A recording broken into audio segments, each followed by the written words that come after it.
When we think of poisoning, we often think of Middle Ages.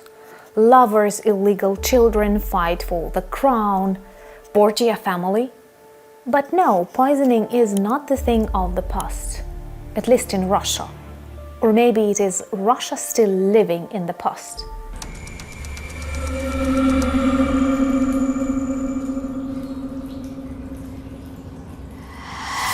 Poisoning is one of the most mean ways to kill your enemy. It does not demand strength or bravery. You don't have to attack a person. You may even pretend that you like him or her before treating to something deadly. Poisoning is extremely sneaky and deceitful. And it is good for cowards. And Russians are cowards. And Putin is a coward. Accept that.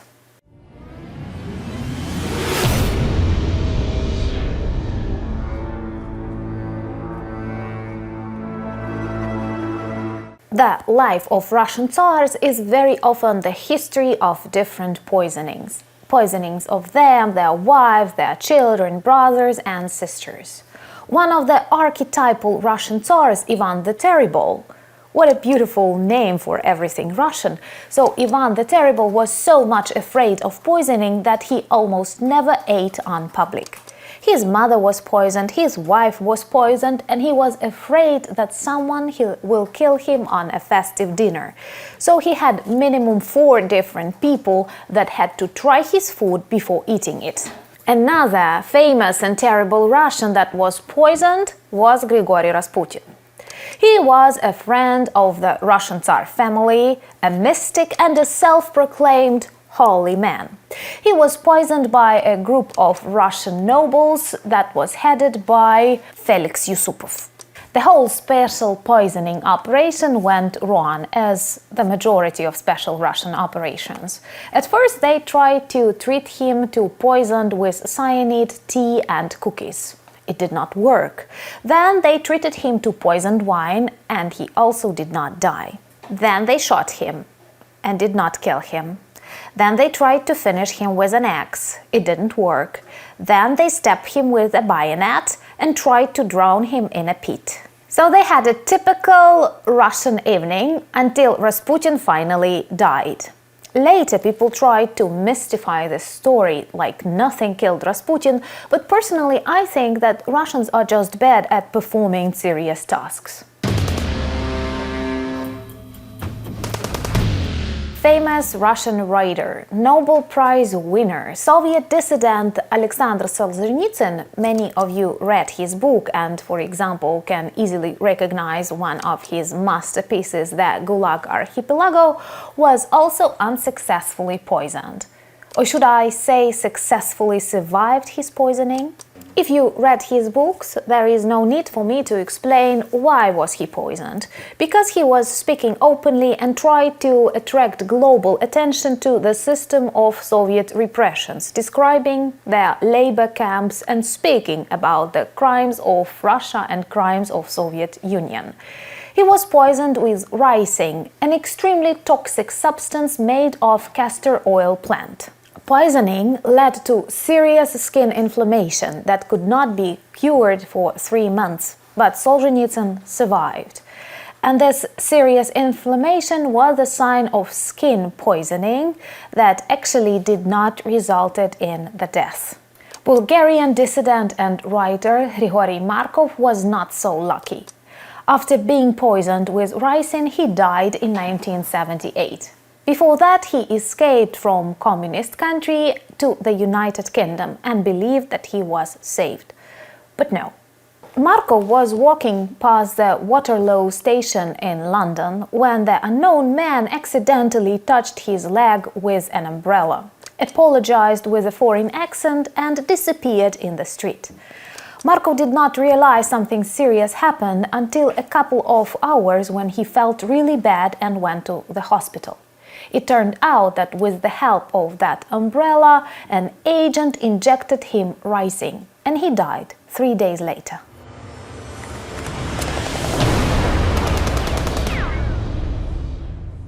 Apart from all these Russian dangers and Russian crimes, we have to make one more conclusion, a very important conclusion. You are never safe from Russian crimes, even if you are far away from Moscow. This illustrates lots of attacks that were made on people by Russian agents in different corners of the world and in the United Kingdom specifically. Aleksand Litvinenko, a former Russian KGB and FSB worker that continued to work in exile and talk about Russian mafia, its connection to European politicians and the crimes committed by Putin, was also killed in London. He was poisoned in 2006. Litvinenko was poisoned by radioactive polonium, and his death was awful.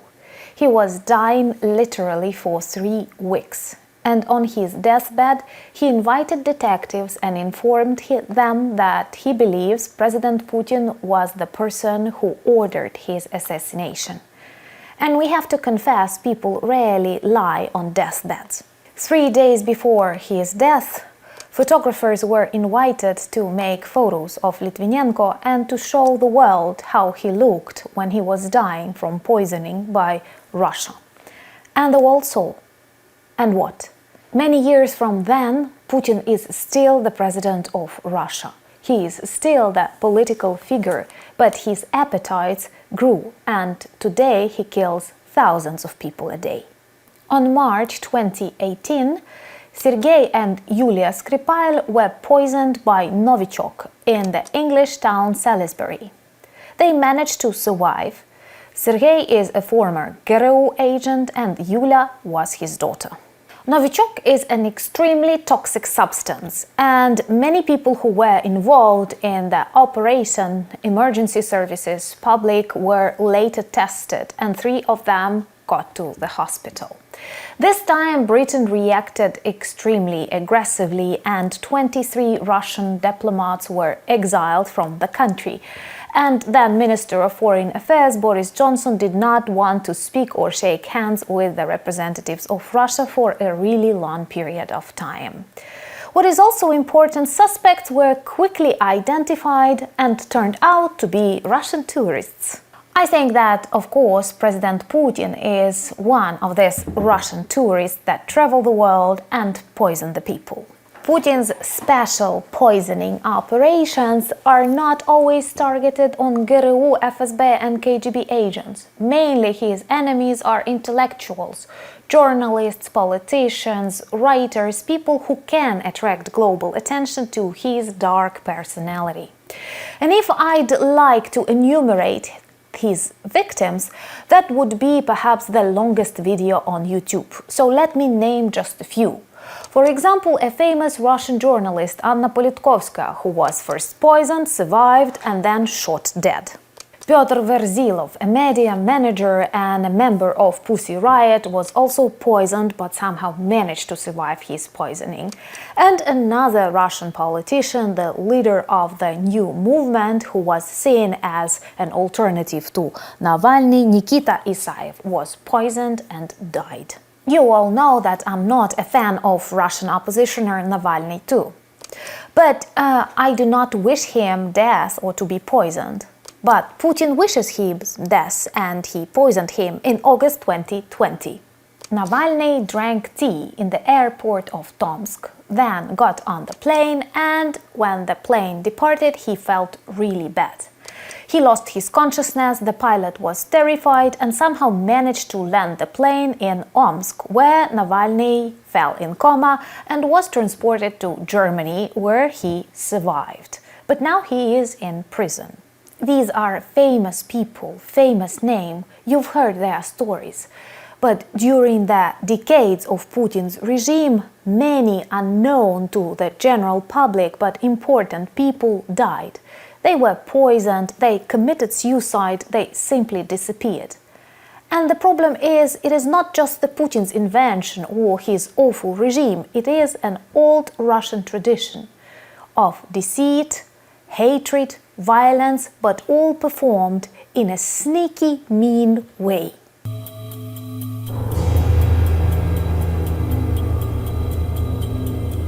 Poisoning is a very mean and treacherous way to kill your enemy. It works for cowards. My name is Anna and I'm a Ukrainian, and I'm not a coward. There are no cowards in Ukraine. We fight Russians. It is something really wrong with us, with the world in general, if we were observing how a criminal, a killer, was growing stronger during this decade. Putin was killing people one by one and now thousand by thousand. He has to be stopped. And if you want to see this end and Ukrainian victory, subscribe to my channel.